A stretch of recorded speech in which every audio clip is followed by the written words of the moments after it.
is Shawn Tse, he, him pronouns, and I'm based here in amiskwacîwâskahikan, Edmonton, Treaty 6 Territory, and Métis Homeland. I am a father, an artist, a community organizer, and yeah, I really am grateful to work in community and glad to be part of this interview.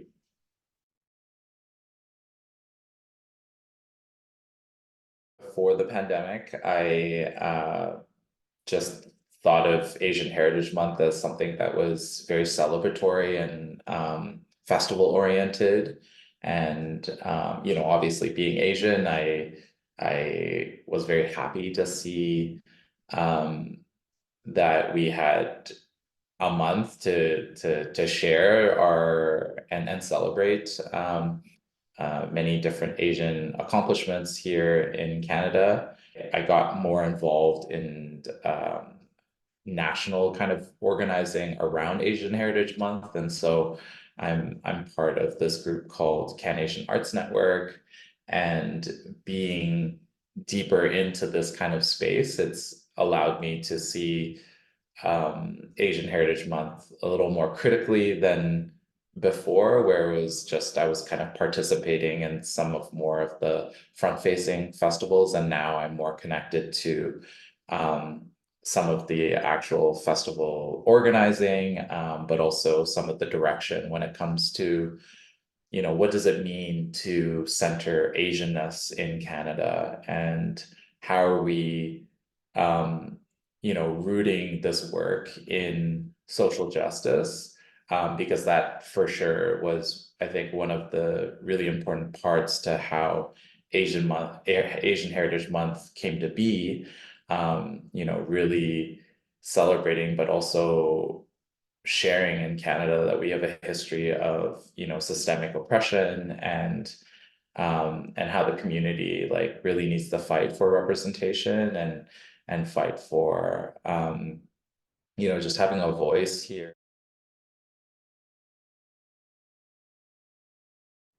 So with CanAsian Arts Network, it really came out of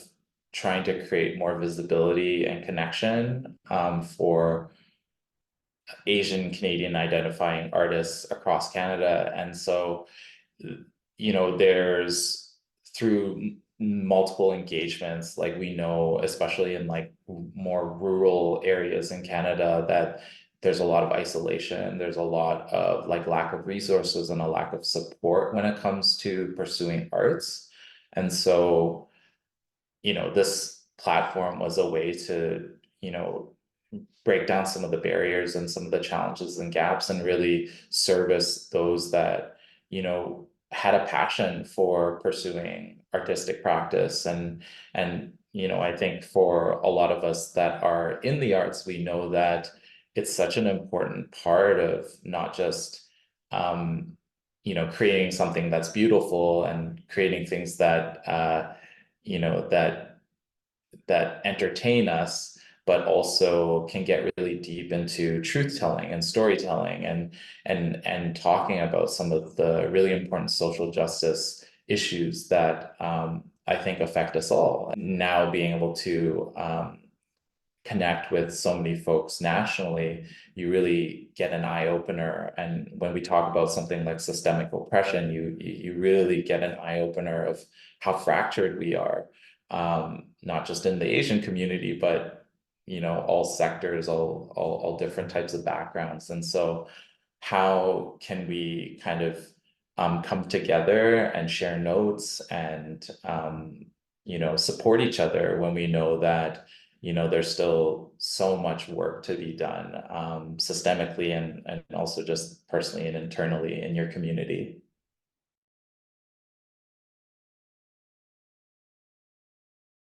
This is such an amazing,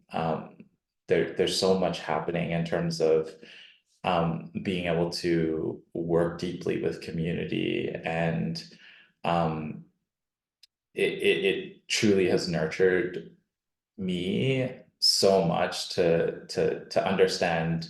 my belonging in this country. And there's a whole side of me, especially when we're talking about like social justice issues around like decolonization. Like there's just so much that I didn't know for so much of my early life. And it was Edmonton that really opened my eyes to some of the really important social justice issues that are still that we need to attend to today as settler community. So my background's in film, and so a lot of what I've been nurtured around is highlighting stories from many newcomer communities and also just the community stories in general here in Edmonton. And so um,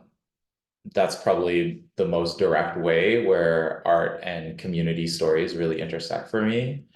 Behind here, we have some public art that a collective that I'm part of, Aya, we did back in 2018, really to attend to the removal of the Harbin Gate. And so we all just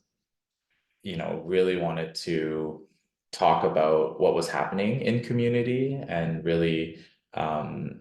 spread more awareness about how our cultural spaces were changing. And so here you see a lot of the different, we call them banners or art banners made by community members and put up on the fence of where the Harbin Gate was removed. And so, yeah, now we're about 5 years later, or 6 years later from when the removal happened. And it's quite an exciting time, I would say, because we know that the city's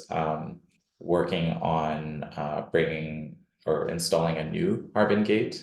So we're, anxiously waiting, and it really shows that when the community kind of speaks up and is able to, share their different thoughts and feelings towards public spaces, that we're able to, yeah, just have the systems respond to it and ensure that, yeah, that our cultural spaces can can still be alive. Yeah. Recently, I've been working at OTT1 Contemporary Arts Center, and so this is a space that promotes and shows works of Indigenous artists, mainly in Alberta. And so it's been such an amazing experience, and and I'm so grateful and honored to be able to work with Indigenous artists. It's been my eyes have been really opened, and so this like constantly becomes like this theme of like, I love Edmonton so much because it's just opened so many doors for me, and really all these things that that I am hoping to fight for and see when it comes to our futures. Like I'm actively able to be in the spaces and to be doing kind of intersectional and very intercultural solidarity work. And so these kind of opportunities, at least for me, they are more from like, at least right now in my world, it's more from an administration point of view, that it's kind of where I'm putting my time and energy, just really figuring out how operations and policies and things from more of like a back end process really impact some of the front facing things like art making itself and spaces and resources for artists.